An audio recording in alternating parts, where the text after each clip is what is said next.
Okay, hi there everyone. I'm going to be doing a series of videos on Stevenson's Jekyll and Hyde. The first video is going to be an overview on context, looking at two different elements, the context of the Victorian era as well as the context of Robert Louis Stevenson's life. We're going to look at those two, and then after this video there'll be a series of videos on each chapter of the novella. So there's 10 chapters in total, and I'll be doing one video for each of those. Once those are finished, there'll also be a kind of summary video at the end, which will mop up some of the key elements that you'd be expected to know for the exam. So we'll start a little bit with the Victorian era, which is when the novella is set and all expected to know for the exam. So we'll start a little bit with the Victorian era, which is when the novella is set, and also obviously when Stevenson grew up and was born and he was impacted by this society. The first thing to know about the Victorian era is that it was really synonymous with the idea of repression and of keeping a lot of your emotions and your ideas inside. It was focused much more on the reputation of an individual, on how you appeared to others, as opposed to your own emotions and your own personal feelings about a situation. So a Victorian gentleman was expected to act in a certain way. This was respectable, very pious, which means you have to follow religion to a certain degree and follow the laws and orders of that religion. And you were expected to display these in public settings, so attending church regularly and being someone who was charitable and seen to be doing good things in the community. So it was an era which, you know, if you were expected to be someone who was in the community, who was established, then you acted in a certain way.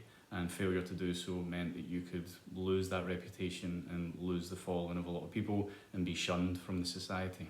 The second thing to talk about in the Victorian era is the idea of this repression tying into the repression of sexual desire, as well as the repression of any conversation around sexual desire or sexuality in general.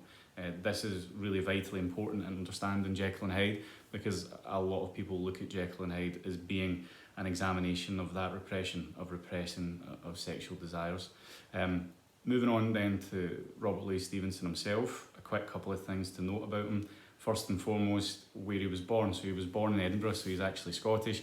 And in Edinburgh, there are two parts to the city. There's the Old Town and the New Town. And really, it's exactly as it sounds. The Old Town is a lot of cobbled streets, of back alleyways, of hidden kind of passages, where a lot of criminality and kind of deviant activities might take place. The New Town, wide streets, big fancy houses, front-facing mansions, and you had these kind of opposing parts of the city, which definitely helped fuel some of Stevenson's discussions in Jekyll and Hyde with the two parts of the same character. Having grown up there, he was used to this experience, and that fueled some of his opinions about how people can be presented on the one hand but have secrets on the other. Another key thing to know about Stevenson is that he was intending originally to follow in his father's footsteps and become an engineer, and that was to be expected of him. But as time went on, he eventually shunned a lot of his parents' expectations. He became a bohemian, he lived a lifestyle that was much more free, and he became obviously involved in literary circles.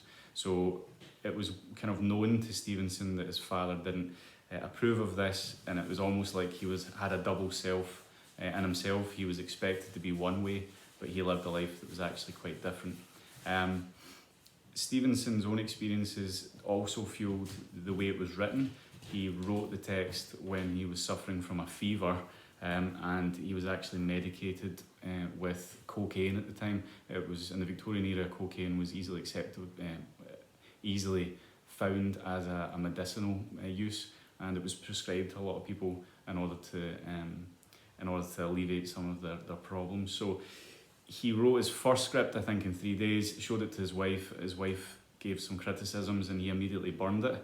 And then after having some medicine, he wrote his second script in another series of days. So you can imagine that it was a quite an intense writing process, and that influenced the way it eventually turned out. Those are probably the key elements you need to know about the context. There's obviously much more out there, and I'll be giving you a link underneath a lot of these to a really good series of videos. It's already available on YouTube anyway, which goes into these kind of things in a bit more detail for you.